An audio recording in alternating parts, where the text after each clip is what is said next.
আমি সৈয়দ আনোয়ারুল ইসলাম বাবলা, বর্তমান কাউন্সিলর ৫ নম্বর ওয়ার্ড। এবার আমি পঞ্চমবারের মতো নির্বাচন করছি। ইতিপূর্বে ৪ বার ছিলাম। বর্তমান আজকের এই নির্বাচনে আমার মার্কা টেবিল ল্যাম্প মার্কা। আমি বিএনপির সমর্থক। বিএনপি আমাকে মনোনয়ন দিয়েছে এই ওয়ার্ডের জন্য, বগুড়া পৌরসভা ৫ নম্বর ওয়ার্ডে। এই মনোনয়ন নিয়েই আমি নির্বাচন করছি।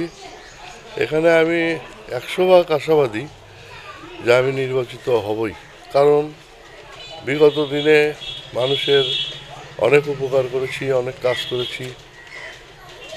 এই ওয়ার্ডে আমি করোনাকালীন সময়ে যেখানে খবর পেয়েছি করোনা, সেখানেই আমি জনগণের জন্য সেবা করেছি, গিয়েছি। সরকারি অর্থ, সরকারি চাল সহ বিভিন্ন দ্রব্যাদি সঠিকভাবে বিতরণ করেছি। সেখানে কোনো দুর্নীতির ছোঁয়া ছিল না। এর জন্য আমি এলাকাবাসী প্রশংসাও করেছে আমার।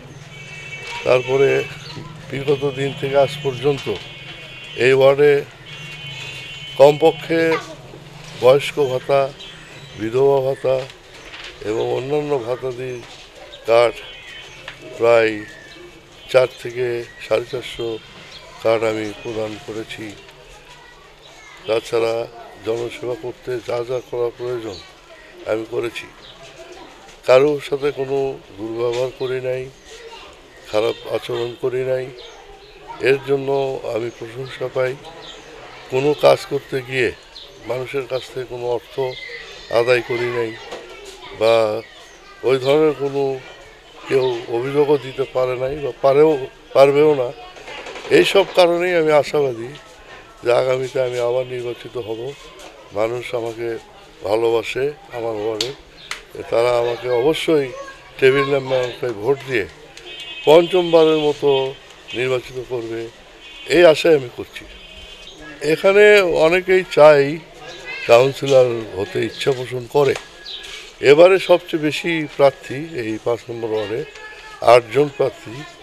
ইতিপূর্বে এত প্রার্থী ছিল না। এই বেশি প্রার্থী হওয়ার কারণে কিছুটা জটিলতা সৃষ্টি হয়েছে, কারণ সকল প্রার্থী আপনার জনগণের কাছে যাচ্ছে, ভোট চাচ্ছে। এই কারণে একটু বিভ্রান্তিও দেখা দিয়েছে। মানুষ একটু অস্থিরতার মধ্যে আছে, কিভাবে ভোট দেবে, কাকে ভোট দেবে, চিন্তার মধ্যেও আছে। তারপরেও এত কিছুর মধ্যেও আমি বিশ্বাস করি যে তারা এই টেবিল ল্যাম্প মার্কাটাই বেছে নেবে।